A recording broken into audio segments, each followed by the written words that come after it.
Welcome back to Story Speak English. Before today's story begins, I want to ask you a question. What would you do if every night at exactly 3:13 a.m. someone knocked on your bedroom wall from the inside? Not your door, not your window, your wall. Would you ignore it? Would you call the police? Or would you knock back? Today's story is one of the most unsettling, psychological horror stories you'll ever hear. But this is more than just a scary story. It's your English lesson. As you listen, you'll naturally improve your English listening, vocabulary, pronunciation, and understanding of real storytelling. And here's today's challenge. Don't skip. Don't look away. Listen carefully until the very end, because after the story, I'll ask you 5 listening questions. Can you answer all 5 correctly? Let's find out. Here's one more challenge. While you're listening, count how many new English words you hear for the first time. Write your number in the comments. I read every comment, and I'd love to know how many words you learned today. Now, turn off the lights if you're brave enough. Put on your headphones. Take a deep breath. And remember, some sounds are never meant to be answered. This is the knocking inside the wall. Some doors are locked to keep people out. This one was locked because something inside had been waiting for someone exactly like you. Not the door, not the window, the wall. 3 slow knocks. Knock, knock, knock. At first, Ethan laughed. Old apartments made strange sounds all the time. Pipes expanded, wood settled, buildings breathed. But this was different. The knocks always came at exactly 3:13 a.m. Never early, never late. Always 3 knocks. Always from the same place behind his bedroom wall. He had moved into the apartment only 6 days earlier. The building was old enough that every hallway smelled of damp wood, peeling paint, and forgotten years.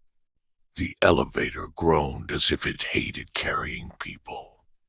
Even during the day, the narrow corridors felt unusually quiet. His neighbors rarely spoke. Most simply looked down and walked away. On the 7th night, Ethan decided he would not ignore the sound. He sat awake in complete darkness. His bedroom clock slowly changed. 3:12. The apartment was perfectly silent. No traffic. No television. No footsteps above him. Even the refrigerator had stopped humming. The silence felt wrong. Heavy. As though the building itself was holding its breath. Then, knock, knock, knock. The sound vibrated through the wall only a few feet from his bed. Not loud. Not violent. Patient. Ethan stood slowly. The wooden floor felt cold beneath his feet. His heartbeat seemed impossibly loud. He placed one trembling hand against the wall. It was freezing, far colder than the rest of the apartment. For several long seconds, nothing happened. He exhaled. Maybe it really was an old pipe. Maybe. A faint scratching answered him. Slow, careful, as if something on the other side had just discovered that someone was touching the wall. The scratching stopped. A whisper followed, so soft he almost imagined it. Finally, every hair on Ethan's arm stood upright. He stumbled backward. The room suddenly felt smaller. The air smelled damp, like wet earth sealed underground for decades. Then the wallpaper bulged outward. Only once, as though a human hand had pressed against it from inside the wall. Ethan did not scream. Fear stole the sound from his throat. He stared at the wall, unable to blink. The bulge disappeared as slowly as it had appeared, leaving the faded wallpaper perfectly smooth again. The room became silent, too silent. His pulse pounded inside his ears. I imagined it, he told himself. I have to be imagining it. With shaking hands, he switched on the bedside lamp. Warm yellow light filled the room. The wall looked ordinary. Cracked paint. Old wallpaper. A small water stain near the ceiling. Nothing more. He laughed nervously. The sound died almost immediately. It felt wrong to make noise in this apartment, as though the building preferred silence. The next morning, Ethan searched behind a bookshelf and found something he had never noticed before. A tiny metal door, barely larger than a notebook. It had been painted over so many times that it almost disappeared into the wall. There was no handle, only a rusted keyhole. Curiosity pushed against his fear. He fetched a screwdriver and scraped away the layers of old paint. The metal looked ancient. Someone had tried very hard to hide it. Why? He asked the building manager about it. The old man froze. Only for a second. Then he smiled. Too quickly. Old buildings have strange designs, he said. You should leave things exactly as you found them. His voice remained calm, but his hands trembled. As Ethan walked away, he looked back. The manager was still watching him. Not with anger, with pity. That night, Ethan locked every window. He checked the front door twice. He even pushed a heavy chair against it. At exactly 3:13 a.m., the knocking returned. Knock, knock, knock. This time, it came with another sound. A key, turning slowly. Metal scraping against metal, but not at his front door. Behind the wall, inside the hidden metal door. The lock clicked. Once, then again. Very slowly. The small metal door began to swing open by itself. A breath of icy air rolled into the bedroom. It carried the smell of damp soil, rotten wood, and something far worse. Something that smelled unmistakably human. From the darkness inside the opening came a quiet voice. Not whispering now, smiling. I knew you would open it. A pale hand reached out from the darkness, and it was wearing Ethan's watch. Ethan stared at the watch. The black leather strap. The tiny scratch across the silver face.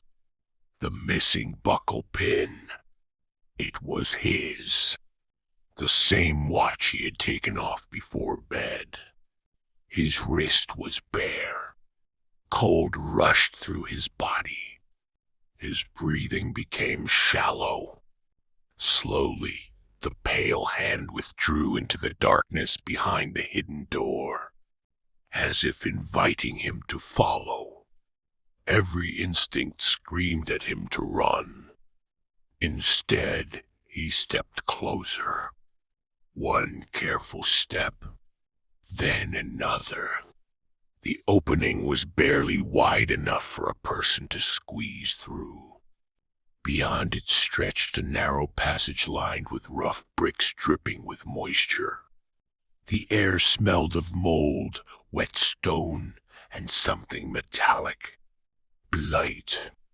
Far away, water dripped in a slow rhythm. Drip, drip, drip. He switched on his phone's flashlight. The beam shook with his trembling hand. The tunnel ended at a small room. It contained only 3 things. An old wooden chair, a cracked mirror, and a notebook resting neatly on the floor. The notebook looked almost new. His name was written across the cover. Ethan. His stomach tightened. He opened it. The first page described his first day in the apartment. Every detail was correct. The second page described the second day, then the third, the fourth, the fifth. Every conversation, every meal, every dream he could remember. Someone had been recording his life. He turned another page. The handwriting changed. The ink looked fresh. Night 7. At 3:13 a.m., Ethan will enter this room. His heart nearly stopped. He was reading the sentence while standing exactly where it said he would stand. His hand shook so violently that the notebook slipped to the floor. Another page turned by itself. Only one sentence was written there. Do not look into the mirror. He raised his eyes before he could stop himself. The mirror reflected the chair, the notebook, the damp walls, everything, except Ethan. Instead, another man stood where his reflection should have been. He wore Ethan's face. He smiled gently. Then, without making a sound, he lifted one finger and pointed behind Ethan. Ethan did not turn. Every muscle in his body locked in place. The smiling figure inside the mirror kept pointing. Slowly, patiently. Its eyes never left his. The room felt colder with every passing second. A drop of water struck the floor. Then another. The silence stretched until it became unbearable. Finally, Ethan gathered enough courage to whisper, "What are you pointing at?" The figure smiled wider. Its lips moved. No sound came out. But Ethan understood the words. You already turned. His heart lurched. He hadn't. Had he? His breathing became ragged. He looked at the notebook on the floor. A new page had opened. The fresh ink shimmered in the flashlight's beam. The copy always believes it is the original. Ethan's hands began to shake. No. He stumbled backward toward the narrow passage. The Mirror Man did the same. For the first time, their movements matched perfectly. Every step, every breath, every blink. Then the figure reached up and touched the surface of the mirror. Instead of glass, its hand passed through as though it were water. One step, then another. It climbed out without a single sound. Its face was identical to Ethan's. Even the tiny scar above his eyebrow. Even the fear in his eyes. The only difference was its smile. It never faded. Ethan ran. He squeezed through the hidden passage, slammed the small metal door shut, and pushed his entire body against it. Silence. No footsteps. No knocking. Nothing. Morning sunlight finally spilled through the bedroom window. The nightmare was over.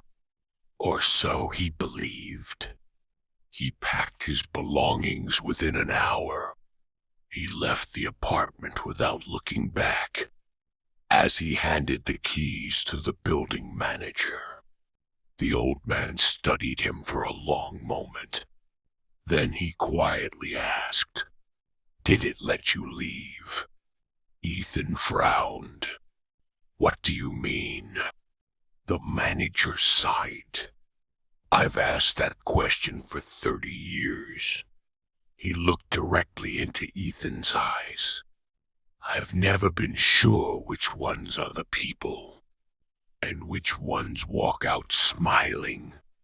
Ethan forced a nervous laugh and walked away. Hours later, he stopped at a roadside cafe. The waitress greeted him with a warm smile. "Coffee." He nodded. She paused. Her expression changed. "Sir." She pointed toward the polished metal coffee machine behind the counter. "You've been staring at your reflection for almost a minute." Ethan slowly looked up. The reflection looked back. Then it smiled. He didn't. The end. "So, what do you think really happened? Did Ethan escape the apartment? Or was the smiling version the one that walked out? Tell me your theory in the comments. I read every one, and I can't wait to see what you think. Now, let's see how closely you were listening. Question 1. At what exact time did the knocking begin every night? Question 2. What strange object was hidden behind the wallpaper? Question 3. What was the duplicate wearing that shocked Ethan? Question 4. What warning was written inside the notebook? Question 5. What happened when Ethan looked at his reflection at the very end? Pause the video if you need more time, then write your score in the comments. If you enjoyed improving your English through suspenseful stories like this, please give this video a thumbs up. It really helps the channel reach more English learners around the world. Subscribe to Story Speak English and turn on the notification bell so you never miss a new mystery, horror story, or English listening challenge. Until next time, keep learning, keep listening, and remember, some doors should never be opened.